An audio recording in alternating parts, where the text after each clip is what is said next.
வாங்கயா வாங்கப்பா, அங்க இருந்து காலையில குளிச்சுட்டு உங்களோட பார்க்க வந்துருக்கோம். முன்னால என்ன நாங்க வாக்கிங் வருவோம்.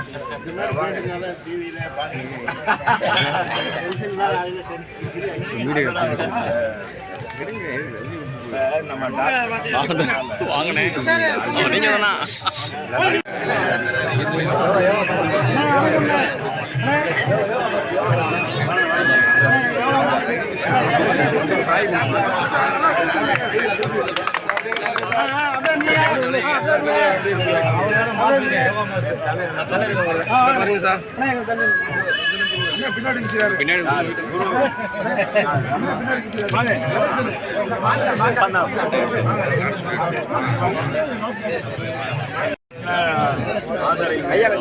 கொஞ்சம் பின்னாடி கொஞ்சம் அகலமா இல்லைங்கண்ணே. அகலமா நின்றீங்கன்னா தெரியும். உள்ளது இல்லைங்களே Guruji.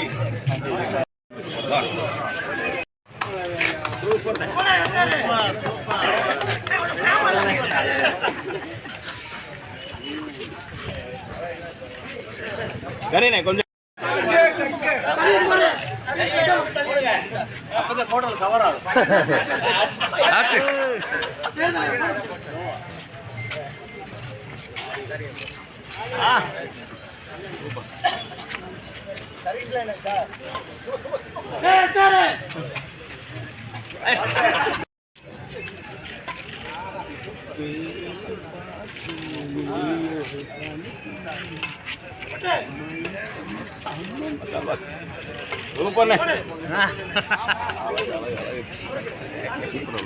Super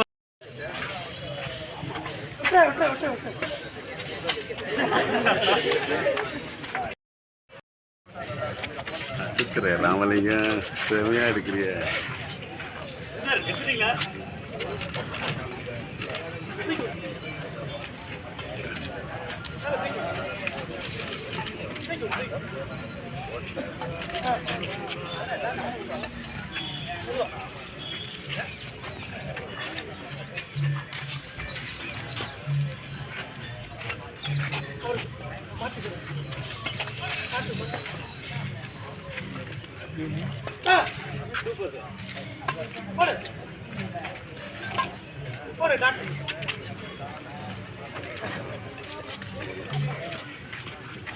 Hold on, hold on.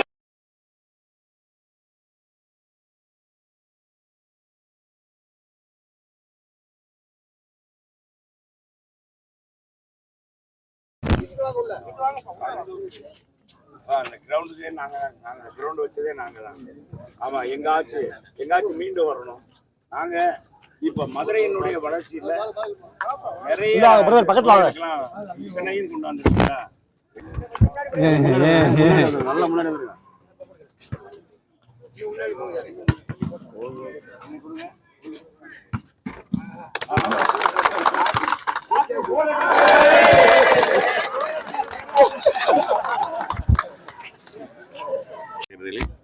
இறுதிக்கட்ட பிரச்சாரம் நெருங்கி கொண்டிருக்கு. இன்னும் 2 நாள் தான் இருக்குது. நாளை மாலை 6 மணியோடு இந்த பிரச்சாரம் முடிவடையும். இந்த நாடாளுமன்ற தேர்தல் ஒரு வித்தியாசமாக மக்களுடைய ஒட்டுமொத்த நம்பிக்கையை பெற்ற கூட்டணியாக அண்ணா திராவிட முன்னேற்ற தலைமையிலான கூட்டணி இருக்கிறது என்பதற்கு மாற்று கருத்து இல்லை. நாங்கள் வாக்காளரையெல்லாம் பார்க்கின்ற பொழுது எங்கள் தலைமையிலான கூட்டணி கட்சியான தேசிய முற்போக்கு திராவிட கழகம் அண்ணன் கேப்டனுடைய கட்சியும், அதே மாதிரி அகில இந்திய ஃபார்வர்ட் பிளாக், எங்களுக்கு பெரிய வரவாக கிடைத்த social democratic party of India SDPI கட்சியும், புதிய தமிழகம், மருது சேனை மற்றும் 11 அமைப்புகள் இன்றைக்கு எங்களுடைய கூட்டணி என்னை ஆதரிக்கிறார்கள். குறிப்பாக மதுரையை பொறுத்தளவுக்கு திக்கஸ்ட் அரசியல் களம் இது. இந்த களம் தமிழ்நாட்டிலே எதிரொலிக்கும் என்பது வரலாற்றில் ஒரு உண்மையான பதிவுகள். அது எதுவாக இருந்தாலும், சினிமா துறையாக இருந்தாலும், நாடகத்துறையாக இருந்தாலும், அது அரசியல் இயக்கமாக இருந்தாலும், எந்த இதாக இருந்தாலும் இங்கே தான் தொடங்குவார்கள். அது ஒரு சென்டிமெண்ட்டாகவே வச்சுருக்காங்க. மதுரை மண் அப்படிப்பட்ட மண். எனவே இங்கே நாங்கள் பார்க்கின்ற காட்சிகள்லாம் டாக்டருக்கே வியப்பாகி விட்டது. முதல்ல கூட அவருக்கு கொஞ்சம் அச்சம்தான் இருந்தது, எப்படி அப்படின்ட்டு. எனவே இந்த தேர்தலில் நாங்கள் பார்த்தது முதல்ல தொடக்கமே மிக அற்புதமாக அமைந்தது. மக்கள் எல்லோருமே முன்வந்து அண்ணா திராவிட முன்னேற்ற கழகம் ஆட்சி வரணும், அவங்களுக்கு நல்லது செஞ்ச ஆட்சி தான் அதிமுக. இந்த 3 ஆண்டுகள் அவர்கள் பட்டிருக்க வேதனைகள்லாம் அவர் புரிந்து கொண்டு இருக்கிறார்கள். எவ்வளவு விலைவாசி ஏறி இருக்குது, இன்னைக்கு வரி உயர்வு, இன்னைக்கு ஒரு பக்கம் மாநில அரசு இருந்தால் ஒரு பக்கம் மத்திய அரசனுடைய அந்த ஜிஎஸ்டினால எல்லா விளைபொருட்களும் ஏறி போச்சு. சும்மா சும்மா சொல்கிறாங்களே ஒழிய பாரதிய ஜனதா எதுவுமே இங்கே திட்டங்கள் நிறைவேறவில்லை. குறிப்பிட்டு சொல்கிற அளவுக்கு தமிழ்நாட்டுக்கு எதுவுமே செய்யலை. அவங்க பீகார், குஜராத் போன்ற மாநிலங்களுக்கு தான், அதுவும் வட மாநிலங்களுக்கு தான் அதிகமான திட்டங்களை கொடுத்து தொழில் ரீதியாக நாங்கள் திட்டங்கள் தான் தொழில் ரீதியாக அதன் மூலமாக துணை அது வணிகங்கள் வரும், அந்த மாதிரி செய்யலை. எனவே நான் தமிழ்நாட்டு மக்கள் பார்க்குறேன். அவர் 15 லட்ச ரூபா போடும் மத்திய அரசு சொன்னது ஒவ்வொரு குடும்பத்திலையும், அதுவும் 10 ஆண்டுகளாக 21 ரூபா விற்ற பெட்ரோல் இன்னைக்கு 100 ரூபாய்க்கு மேலே ஆகி போச்சு 2014. இந்த 5 பார்த்தீங்கன்னா 2014, 19 இருக்க பெட்ரோல் விலை, டீசல் விலையெல்லாம் பன்மடங்கு கூடி போச்சு. இது காமெடி என்னன்னா, நம்முடைய முதலமைச்சர் திராவிட முன்னேற்ற கழகத்துடைய தலைவர், அந்த தலைவர் அந்த கூட்டணியில் இருக்கிறவங்க என்ன சொல்கிறாங்கன்னா, 75 ரூபாய்க்கு 75 ரூபாய்க்கு டீசல் தருவோம், 65 ரூபாய்க்கு பெட்ரோல் தருவோம் அப்படின்னு காமெடி பண்ணுறாங்க. 4 ரூபா குறைக்காதவங்க, 5 ரூபா குறைக்காதவங்க இப்போ இதை சொல்கிறாங்க. கேஸுக்கு 100 ரூபா மானியம் கொடுக்காதவங்க, இதெல்லாம் மக்களில் நாங்கள் பார்க்குற ஒரு மனநிலை. அவங்க பொய்யே சொல்கிறாங்க அப்படின்றது சொல்கிறாங்க. 100 ரூபா மானியம் கொடுக்காத மாநில அரசு எப்படி 500 ரூபாய்க்கு சிலிண்டர் கொடுப்பாங்க அப்படின்றது பாமர மக்களுக்கும் தெரியுது, பெண்களுக்கே தெரியுது. அவன் சும்மா எங்களை ஏமாத்துறான், விடியல் தருன்னு சொல்லிட்டு இன்னைக்கு எங்கள் தலையில் பூரா வீட்டு வரை பல்வேறு வரிகளை உயர்த்தி விட்டாங்கன்னு சொல்லி இந்த மாதிரி இருக்கிறதுனால டாக்டருடைய நல்ல பண்பு எல்லாருக்கும் தெரிஞ்சிருக்கு. இவர் நடத்துகிற தன்னார்வ தொண்டு நல்லா தெரியுது. மதுரையில் பார்த்தீங்கன்னா நிறைய பேருக்கு உதவி பண்ணியிருக்கார், மாற்றுத்திறனாளிகளுக்கு கை கொடுத்துருக்கார், கால் கொடுத்துருக்கார். நல்ல பண்பாளர், வர்றவங்ககிட்ட காசை எதிர்பார்க்க அவங்க மனசை பார்த்து ஏழை பாளைகளுக்கு உதவி செய்கிறார். நல்ல மனம்பாடு அவருக்கு போடணும்ப்பா அப்படின்ட்டு. இன்னொன்று, வேட்பாளர் அவங்களுக்கு ரொம்ப வீக்கான வேட்பாளரை இன்னைக்கு மார்க்சிஸ்ட் கம்யூனிஸ்ட் கட்சி இன்னைக்கு நிப்பாட்டி இருக்குது. இன்னைக்கு களத்தில் அவர் திராவிட முன்னேற்ற கழக தொண்டர்களை கூட அவர் உயர்த்தி விட்ட இந்த நாடாளுமன்ற உறுப்பினராக ஆக்கிய திராவிட முன்னேற்ற கழக கூட அவர் பார்த்ததில்லை. மதுரைக்கு எந்த திட்டமும் முக்கியமான திட்டங்கள் கொண்டு வரல. நம்ம பார்க்கும்போதெல்லாம் கீழடி, அது இந்த கீழடினா நாங்கள் கொண்டு வந்தது, இவங்களா பேர் வச்சுக்கிறாங்க ஸ்டிக்கர் ஓட்டுற மாதிரி. நாங்கள் கொண்டு வந்து எங்கள் காலத்தில் கொண்டு வந்து அது ஆராய்ச்சி அதுக்கு நிதி ஒதுக்கப்பட்டிருந்தது. இவங்க கூடுதலாக நிதி ஒதுக்கிறாங்க. அதே இது இவர் என்னமோ புதுசாக போய் தொல்பொருள் ஆராய்ச்சி இல்லை ஏதோ நிபுணராக இருந்த மாதிரி கண்டுபிடிச்ச மாதிரி எல்லாம் பேசுகிறாரு. இன்னும் கதைக்கு உதவலை, இன்னும் செல்ஃப் எடுக்கலை அவருக்கு. இங்கே ஸ்டார்ட் ஆகி நாங்கள் ஹை ஸ்பீடில் போயிட்டுருக்காரு எங்கள் வேட்பாளர். பார்த்தீங்கன்னா அவர் சிரித்த முகமும் அவருடைய முகமும் அவர் உருவம் பாருங்கள், அருமையாக இருக்குது. அவர் கதாநாயகன படத்தில் இருந்தால் இப்போவும் கதாநாயகனா களத்தில் இருக்கிறார். அது எங்களுக்கு ரொம்ப மகிழ்ச்சியாக இருக்குது. எங்கள் தொண்டர்கள்லாம் மகிழ்ச்சியாக வேலை பார்க்குறாங்க. எல்லா தொண்டர்களும் புரட்சி தமிழர் எடப்பாடியார், புரட்சி தலைவர் அம்மாவுடைய இயக்கம் தமிழ்நாட்டில் மிகப்பெரிய வெற்றி பெறும். அது மதுரை புரட்சி தலைவர் புரட்சி அம்மாவுடைய கோட்டை. இன்றைக்கு நாங்கள் புரட்சி தலைவர் எம்ஜிஆர் பெயரை தாங்கியிருக்கிற இந்த விளையாட்டு திடலில் நாங்கள் நின்று இப்போ உங்களெல்லாம் பார்க்குறோம், சந்திக்கிற வாய்ப்பு கிடைத்திருக்கு. இந்த விளையாட்டு திடலுக்கு பல முறை தலைவர் வந்திருக்கார். இங்கே இருக்கிற ஒளி காட்சி முத தலைவர் தான் தொடங்கி வைத்தார். அது மாதிரி இது மாதிரி நிறைய திட்டங்கள். இந்த ரேஸ்கோர்ஸ் மைதானம், இந்த பந்தய திடல், புரட்சி தலைவருடைய பெயரால் இருக்கிற இந்த பந்தய திடலுடைய அத்தனை வளர்ச்சியும் அண்ணா திராவிட முன்னேற்ற கழகத்தில் நடந்த வளர்ச்சி தான். இந்த அரசாங்கம் இப்போ தான் நிதி ஒதுக்கியிருக்காங்க, ஒன்றுமே செய்யலை. இங்கே இருக்கிற இண்டோர் கோர்ட் ஆகட்டும், செட்டில்காக் இண்டோர் கோர்ட் ஆகட்டும், எதுவாக இருந்தாலும், டேபிள் டென்னிஸ் அந்த எந்த கோர்ட்டாக இருந்தாலும், இங்கே இருக்கிற பேஸ்கெட் பால், இங்கே இருக்கிற இந்த டேக்கோண்டா, அங்கே இருக்க ஜிம்னாஸ்டிக் பண்ணுற அந்த திடல், எதுவாக இருந்தாலும் இது அண்ணா திராவிட முன்னேற்ற கழக ஆட்சியில் நானும் ஒரு ஸ்போர்ட்ஸ்மேன் 10 ஆண்டுகள் அமைச்சராக இருந்ததுனால நான் சொல்லி அந்த அமைச்சர்கிட்ட பேசி இந்த திட்டங்கள்லாம் கொண்டு வந்து எனக்கு மதுரையில் தன்னிறைவற்ற மதுரையாக இன்னும் 2 ஆண்டுகளில் 50 ஆண்டுகளுக்கு குடிநீர் பிரச்சனையே இல்லை என்ற வரலாற்றை படைக்கிற அந்த அற்புதமான திட்டம். எல்லா வீட்டுக்கும் தண்ணி போக இருக்கிறது. மதுரை ஸ்மார்ட் சிட்டி பணியில் நாங்கள் செஞ்சது மாதிரி இந்த அரசாங்கம் எதையும் செய்யலை. இதெல்லாம் மக்கள் பார்க்குறாங்க. 7 கிலோமீட்டருக்கு பாலம் அமைக்கிறது, பறக்கும் பாலம் என்பதே இப்பொழுதுதான் மக்கள் பார்க்குறாங்க. எங்கள் காலவாசல் பகுதியில் இப்போ நான் வந்து முடக்கு சாலையில் என்னுடைய முயற்சியில் கொண்டு வந்து கொடுத்து அது அந்த பாலம்லாம் திறக்கிற சூழ்நிலையில் இருக்குது. அது எங்கள் காலத்தில் தொடங்கி அப்போ இருந்தே பணி நடந்து இடையில நிதி ஒதுக்காதனால இப்போ தான் விரைவாக முடிக்க போகிறாங்க. அதே மாதிரி இங்கே இருக்கிற ஓப்பலாப்படி பாலம், அதே மாதிரி பார்த்தீங்கன்னா குருவிக்காரன் சாட்டம் பாலம், செல்லூர் பாலம், ஆரப்பாளையம் பாலம் அத்தனையும் எங்கள் காலத்தில் கொண்டு வரப்பட்டு 3 தடுப்பணை கட்டியிருக்கோம். நிறையாத மாரியம்மன் தெப்பக்கூடத்தில் நிறைய இது மாதிரி நாங்கள் சாதனையை சொல்கிறோம். ஆனால் திராவிட முன்னேற்ற கழகத்தின் கூட்டணியான கம்யூனிஸ்ட் வேட்பாளர் வெங்கடேசன் எதையும் சொல்லலை. அவர் முதல்ல நல்ல கதையை எழுதினார், இப்போ கதை விடுறார். அதுலேயும் சரத்து இல்லை. சரக்கு இருந்தால் பொதுவாக சரக்கு முறுக்கா செட்டியார் முறுக்கான்னு சொல்லுவாங்க ஒரு பொதுவாக. இன்னைக்கு அவர்கிட்ட சரக்கும் இல்லை, செட்டியார் முறுக்கும் இல்லை, அந்த கூட்டணி வலு இல்லை, மக்கள் புறக்கணிக்கிறார். எங்கிட்ட சரக்கும் சூப்பர் சரக்கு, மருத்துவர் சரக்கு. எங்க செட்டியார், எங்க புரட்சி தமிழரும் முறுக்கானவர். ஒரு 2 ஆளுங்கட்சியை எதிர்த்து களத்தில் நின்று இன்னைக்கு இருக்கிறார்.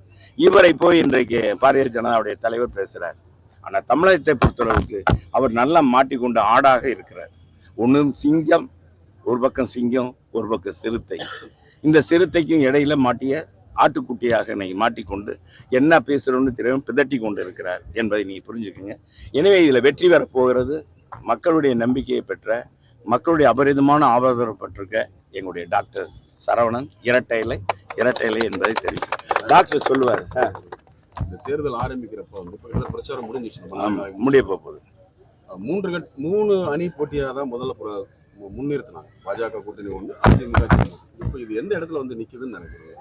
இது பொறுத்தளவு, மதுரையை பொறுத்தளவுங்க, இது அரசியல் விழிப்புணர்வு மிக்க பூமி. இந்த பூமியில் வந்து பொதுவாக நான் சொல்றதுன்னா, எங்களுக்கு புரட்சி தலைவர் எம்ஜிஆர் புரட்சி தலைவர் நடித்த படம் பாருங்க, மற்ற யாரையுமே இதாக நம்பியார் தான் எங்களுக்கு எதிரி. நம்பியாரை தான் தலைவர் எதிர்ப்பாங்க போட சொல்லுவார், இல்லை PS வீரப்பாவை போட சொல்லுவார், மனோகரனை போட சொல்லுவார். எங்களுக்கு இன்னைக்கு மனோகரனாக PS வீரப்பாவாக இருப்பது திராவிட முன்னேற்ற கழகம். மற்றெல்லாம் சுஜிப்பி அவங்க இப்பெல்லாம் பேராசிரியர், பாவம் பேராசிரியர் சீனிவாசன் எனக்கு நல்ல தெரிஞ்சவர் தான், நல்ல பழக்கம், அன்பா பழகக்கூடியவர். அவரை போய் களத்தில் இப்போ நோட்டாவை காட்டிலும் கம்மியாக ஓட்டு வாங்க போறாரு பாரதிய ஜனதா. அது மதுரையை வந்து அவங்க என்ன நினைக்கிறாங்க, இது ஒரு ஆன்மீக பூமி, இந்த ஆன்மீக பூமியில் பாரதிய ஜனதா நம்ம சொல்லி ஓட்டு வாங்கிடலாம்னு நினைக்கிறேன். அதெல்லாம் கதைக்கு உதவாது தலைவரே. இந்த கத்திரிக்காய் கதையெல்லாம் இங்கே நடக்காது என்பது அவருக்கே தெரிஞ்சு போச்சு. தமிழ்நாடு முழுவதுமே இன்னைக்கு அது அந்த கட்சியை வந்து நிச்சயமாக இந்த சும்மா யூடியூப்பு இந்த ஒரு பத்திரிக்கை மட்டும் தூக்கி நிறுத்துறாங்க. இந்த பத்திரிக்கைலாம் செயற்கையாக தூக்கி நிப்பாட்டெல்லாம் நிற்காது. விளம்பரம் நல்லா இருக்கும் பாருங்க, ட்ரெய்லர் நல்லா இருக்கும், ட்ரெய்லர் படங்கள் பாருங்க, ட்ரெய்லர் நல்லா இருக்கும், படம் சொதைப்புறும், படம் ஃப்ளாப் ஆயிரும். அது மாதிரி இப்போ ட்ரெய்லர் அவங்க போடுறதெல்லாம் ட்ரெய்லர் பாரதிய ஜனதா போடுறதுனா ரிசல்ட்டு பிளாப்பு படம் மக்கள் ஏற்றுக்கிறது அப்படின்றதான் வரும். இங்க வந்து திமுக தான் தமிழ்நாட்டில் கலதில்லை. எங்களுடைய எதிரி இன்னைக்கு இந்த ஆட்சியினுடைய அவலங்களை எடுத்து சொல்லியிருக்கோம், மத்திய அரசுடைய வேதனைகளை எடுத்து சொல்லியிருக்கோம். மக்கள் நல்லா கேட்குறாங்க, டாக்டர் நல்லா பேசுறாரு. எனவே எங்களுக்கு வெற்றி வாய்ப்பு அதிகமாக இருக்கு. காமராஜர் போன்ற நல்லாட்சியை பிஜேபியால மட்டும்தான் தர முடியும் தமிழகத்துக்குன்னு சொல்லிட்டு மோடி சொல்லியிருக்கிறார். சரி, மோடிஜி நான் சொல்றேன், ஒரு இடத்துக்கு போகும்போது அங்கே எந்த மக்கள் அதிகமாக வர்றாங்கன்னா அங்கே அதுக்கு தகுந்த மாதிரி எழுதி கொடுக்கணும். அவர் சொல்ற அவருக்கு என்ன தெரியும், அவர் அங்கே வடகோடியில் இருக்கார், தென்கோடியில் இருக்கிறது எழுதி கொடுக்குறவங்க அவர் சொல்லணும். ஏப்பா இதுவரைக்கும் 10 ஆண்டுகள் நம்ம ஒரு பாமரனா கேட்குறேன், ஐயா சாமி மோடிஜி சாமி நீங்கள் தானே 10 ஆண்டுகள் ஆட்சியில் இருந்தீங்க, ஏன் காமராஜ் ஆட்சி கொடுக்கல, என் புரட்சி தலைவர் ஆட்சி கொடுக்கல, எம்ஜிஆர் ஆட்சி கொடுக்கல அப்படின்னு கேட்பாங்களா? கேட்க மாட்டோமா? இது வரைக்கும் கொடுக்கல, இனிமேல் கொடுப்போம்னா என்ன அர்த்தம்? நீங்க சொன்னதே செய்யல, அப்புறம் நான் இதை செய்வேன் அதை செய்வேன் சொன்னா மக்களை ஏமாற்றுறாங்க. அது யாராக இருந்தாலும் இன்னைக்கு கலைஞர் குடும்பத்தில் இருக்கிற நாங்கள் இந்த கட்சியை வந்து கலைஞர் குடும்பம் ஒரு கட்சியே வந்து பெருந்த அண்ணா உருவாக்கிய அந்த இயக்கத்தை கபலீகரம் செய்து விட்டது, இன்னைக்கு ஊழல் பெருத்து விட்டது திமுக ஆட்சியில் அப்படின்னு சொல்லி தான் இந்த கட்சியை தொடங்குது. திமுக என்ற தீய சக்தியை ஒழிக்கு வரை அண்ணா திராவிட முன்னேற்ற கழகம் போயாது ஒழியாது புரட்சி தலைவர் அம்மா சொன்னாங்க. அதே வழியில் புரட்சி தமிழர் அண்ணன் எடப்பாடியார் வழி நடத்தி கொண்டிருக்கார். ஒருத்தர் பாருங்க, இங்கே எங்கிட்ட எப்படி இருந்த மனுஷன் இன்னைக்கு பலாப்பழத்தை தூக்கிட்டு அவர் நிக்கிற காட்சியை பாருங்க. பழுத்துரும் போல பழம். பழுக்காது, பழுக்குதுன்னு சொல்றாங்க, அழுகி போகுது. அது என்னன்னா உண்மையிலேயே மனச்சாட்சி. ஒரு நாடாளுமன்ற உறுப்பினர் பதவிக்காக தன் மானம் ரோசம் எல்லாத்தையும் விட்டுட்டு ஓபிஎஸ் போய் அண்ணாமலை புரட்சி தலைவர் புரட்சி தலைவர் அம்மாவை எவ்வளவு எவ்வளவு கொச்சைப்படுத்தணுமோ பேசினார் அண்ணாமலை. எங்களுக்கு அண்ணாமலைக்கு என்ன பங்கு வாங்க போய்ப்பா? அவர் ஆட்டுக்குட்டியோட வீடோட அங்கே இருக்காரு. அவர் நாமக்கல் மாவட்டம், அது கரூர் மாவட்டமா தெரியல. எங்களுக்கு என்ன இருக்கு? அவர் எங்க அம்மாவை, எங்க தலைவர்களை, அண்ணாவை பற்றி பேசுகிறார், தந்தை பெரியாரை பற்றி பேசினார். அப்படி இதே டீ அடிக்கிறார் நம்ம பன்னீர்செல்வம் ஓபிஎஸ் அவர்கள். அவர் இன்னைக்கு உலகத்துக்கு தெரியுதுன்னா, நாட்டுக்கு தெரியுதுன்னா, 3 முறை நீங்களே போடுறீங்க. 3 முறை முதலமைச்சராக இருந்தவர், 3 முறை முதலமைச்சரா. இந்த 3 முறை முதலமைச்சராக யார் காரணம்? அந்த தலைவியை கொச்சைப்படுத்தியவரை அவர் பேசுறாரு, இவர் கைகூப்பை நின்று ஓட்டு கேட்கிறார்.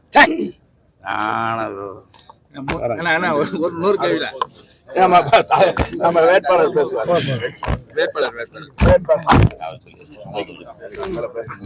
இல்ல அப்படியே எல்லா பக்கமும் தேர்தல் பிரச்சாரத்துக்கு போறீங்க. கலவரங்கள்லாம் எப்படி இருக்கு? மக்கள்கிட்ட எழுச்சி எப்படி இருக்கு? இப்ப தேர்தல் பிரச்சாரம் முடிவடைகிற நேரம் வந்துருச்சு. அனைத்து தரப்பும்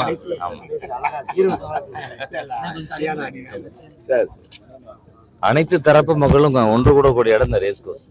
அதனால எங்க அமைச்சர் சொன்ன மாதிரி காலையில் இன்னைக்கு வந்தோம், ஜாகர்ஸ் கிளப்புக்கு போனோம், ஒவ்வொரு tennis court, basketball court எல்லாம் போறோம். எனக்கு என்ன ஆச்சரியம்னா, இது வரைக்கும் மதுரையில் இருக்கக்கூடிய பாலங்கள், கட்டடங்கள் இதைத்தான் அமைச்சர் உருவாக்கி இருந்தாரு நினைச்சுக்கிட்டு இருந்தோம். இங்கே வந்து பார்த்தா இங்க இருக்க கிரவுண்டு, இந்த வச்சிருக்க மரம், இது எல்லாமே அவரோட அமைச்சர் அந்த பீரியட்ல இன்னும் அவருடைய காலேஜ் பருவங்கள்ல இங்க வந்து போய்கிட்டு இருந்தது. இது எல்லாம் கேட்கல எங்களுக்கு பெரிய வியப்பாக இருக்குது. அதில் மதுரையோட அப்துல் கலாம் தான் இப்போ நாங்கள் சொல்லணும். ஏன்னா இவ்வளவு மரங்களை உள்ள ரேஸ்கோர்ஸில் அமைச்சர் தான் வச்சிருக்காருன்றது எங்களுக்கு பெரிய ஒரு ஆச்சரியமான விஷயமா இருக்குது. சகலகலா வல்லவராக இருக்கிறார் எங்கள் அமைச்சர். அதனால மக்களோட ஏகோபித்த ஆதரவு எங்களுக்கு தெரியுது. பார்க்குறவங்க எல்லாம் வந்து நேசக்கரம் நீட்டுறாங்க. ஆமாம், மாணவர்களை பார்த்தோம், பெண்களை பார்த்தோம், இன்னும் இளைஞர்களை பார்க்குறோம், இன்னும் பிஸ்னஸ்மேனை பார்க்குறோம், அரசு ஊழியர்களை பார்க்குறோம். எல்லாருமே இந்த ஆளுங்கட்சிக்கு எதிரான ஒரு மனோநிலையில் இருக்கிறாங்கன்றது வெட்ட வெளிச்சமாக இருக்குது. இன்னும் சில பத்திரிகை வந்து பொய்யான கருத்து திணிப்பை செய்கிறாங்க. இன்னைக்கு நாங்கள் வாக்கும் கேட்டோம், ஒரு இன்டைரக்ட் சர்வேயே அது அமைஞ்சு போச்சு. பார்க்கல அந்த பத்திரிகைகள் சொன்னதெல்லாம் அப்பட்டமான போய். எங்கள் கழக பொதுச்செயலர் எடப்பாடி சொன்ன மாதிரி இந்த விமர்சனத்தெல்லாம் தாண்டி அனைத்து அண்ணா முன்னேற்ற கழகம் வந்து 40 தொகுதிகள் பாண்டிச்சேரி உட்பட வெற்றி பெறும். மதுரை 2 லட்சம் வாக்கள் வித்தியாசத்தில் நாங்கள் எங்கள் அமைச்சர் வழிகிறதுபடி நாங்கள் ஜெயிப்போம். விளையாட்டு சம்பந்தமா மதுரைக்கு என்னென்ன விஷயங்கள் ஏதாவது கொண்டு வரலான்னு மதுரையில் பார்த்தீங்கன்னா பராமரிப்பு இல்லாமல் தான் வச்சாங்க. அதனால நாங்கள் பாராளுமன்ற உறுப்பினராகி நிச்சயமாக இந்த ரேஸ் கோர்ஸில் என்ன தேவைப்படுதோ அந்த தேவைகளை உடனடியாக பூர்த்தி பண்ணக்கூடிய ஒரு நிலையை நாங்கள் உருவாக்குவோம். ஆமாம், எங்கள் அமைச்சர் ஏற்கனவே பண்ணியிருக்காரு இல்லையா, அதில் தொடர்ச்சியாக அதை நாங்கள் இன்னும் கண்டினியூ பண்ணுவோம். நாங்கள் வந்து அந்த 6 தொகுதிக்கு வந்து ஒரு விளையாட்டு மைதானம் மாதிரிலாம் சொல்லியிருந்தாங்க. அந்த விஷயங்கள் வந்து அதில் ஒவ்வொரு தொகுதிக்கும் விளையாட்டு மைதானம் அதெல்லாம் கொடுக்கல. நாங்கள் நிறைவேற்றிட்டோம், எங்கள் காலத்தில் நிறைவேற்றிட்டோம். நீங்கள் சொல்கிறது இவங்க காலத்தில் இன்னும் நிறைவேற்றலை. நான் கூட நம்ம ஜெயந்திபுரத்தில் அந்த பகுதியில் இருக்கிற அவங்க இளைஞர்களுக்காக அவங்க விளையாட வேணும்னா இங்கே வரணும், இல்லைன்னா மெஜ்ரா காலேஜ் போக வேண்டியிருக்கு, இல்லைன்னா திருப்பூண்டம் இன்ஜினியரிங் காலேஜ் போக வேண்டியிருக்கு. எனவே அதெல்லாம் இது பண்ணுறதுக்கு தான் நாங்கள் ஒரு 2.25 ஏக்கர் இது வந்து நம்ம ஜெயந்திபுரம் அவனியாபுரம் சந்திக்கிற இடத்துல கொடுத்து அது எல்லாமே கோப்பெல்லாம் போயிடுச்சு. இன்னும் நிதி தான் ஒதுக்காமல் இருக்காங்க.